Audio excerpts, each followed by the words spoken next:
And in the process, you find the truest, most authentic version of yourself. So, where do we go from here? That's up to you. The life you want is waiting for you, but you'll never find it if you're too afraid to get lost, so go. Try, fail, explore. And remember, getting lost isn't the end, it's the beginning.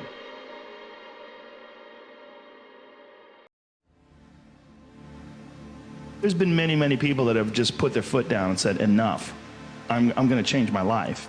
And they don't take any excuses, and they feel way, way better.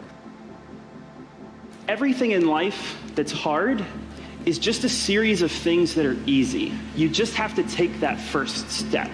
Taking that responsibility for yourself and committing to yourself to say, I'm going to take action and I'm going to make it happen. There is no easy road to what you want. It's a long road. The emotionally immature man seeks out motivation to do something hard one time. The emotionally mature man uses discipline to do something hard 1,000 times. You can have that conversation and you could stop seeking approval. You can stop asking for permission to get after your goals and dreams. And here's why. Because if you stay silent and you let that time go by, what you're going to allow is for resentment and regret to build up. Resentment towards the people that you felt like were stifling your goals and dreams, who weren't giving you the permission, validation, or approval. And regret for the fact that you chose to not lead yourself into chasing your goals and dreams. People want this to be cut and dry. They want this to be easy. They want it to be quick. They want it to be painless. There's nothing easy, quick, and painless about being fucking great at building anything in life, creating anything in life, becoming anything in life. You are going to suffer. It is going to be hard. It is going to take all of your energy. It's going to kick you in the fucking face 1,000 times. You're going to be demoralized. You're going to be frustrated. You're going to be angry. You're going to be bitter sometimes. This is why it's so important to build yourself into someone who can execute regardless of what your mood is, regardless of what your circumstances is, because if you can execute when things are f***ed up and everybody else bails and everybody else quits, what kind of advantage does that give you over the long haul? It gives you a tremendous advantage. And if you can become the kind of person that cannot be stopped by outside circumstances or going through a tough time or being in a bad mood or being unmotivated, how can anyone f***ing beat that? You're going to lose sleep. You'll doubt whether it'll work. You'll stress to make ends meet. You won't finish your to-do list. You'll wonder whether you made the right call and have no way to know for years. This is what hard feels like, and that's okay. Everything worth doing is hard, and the more worth doing it is, the harder it is. The greater the payoff, the greater the hardship. Someone will save you, but it's you. Future you, the better you, the person that you've been waiting to become. Most people, for most ideas, either don't do anything with it or will slowly make a little bit of progress over time. Taking that responsibility for yourself and committing to yourself to say, I'm going to take action and I'm going to make it happen. But we need to commit to taking action right away on things.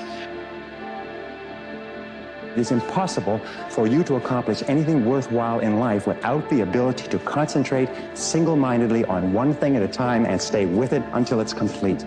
In fact, time and motion studies have shown that if you start a task and you put it down and you come back to it and pick it up and start it and put it down and come back to it and pick it up, that it will take you as much as 500% of the necessary time to do a task than if you picked it up and carried it through. No one has any idea if it's going to work.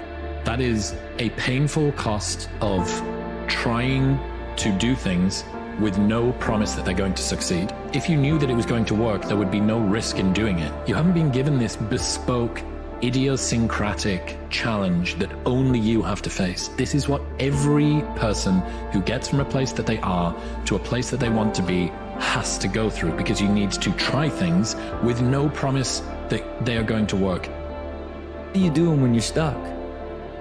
Man, you're dwelling. When you're stuck and not moving, you're thinking about all the reasons why. When something you're working on is not progressing and it feels like it's at a standstill and you are just stuck, man, it is so hard not to just like sit in a place of dwelling and being so angry at all the decisions that you made to get you here. It is always like the worst feeling, because it basically compounds the negativity and in turn creates the negative energy that just makes the entire thing worse and something else bad happens. It is just the epitome of when you are not in a state of putting energy into your situation or creating a new outcome, a new lane, a new direction, of when you get stuck. You get stuck in your mind, the deepest and the darkest. You have to work every single day. I think that's where your confidence comes from. Because when nobody's looking, that's the time that really counts. That's the time that really matters. The working out at 5, 6 a.m. and then all the practices and all the extra conditioning. That work that you do every single day is key, because that's what you're gonna be able to fall back on. And that's what you're gonna be able to like rely on when push comes to shove.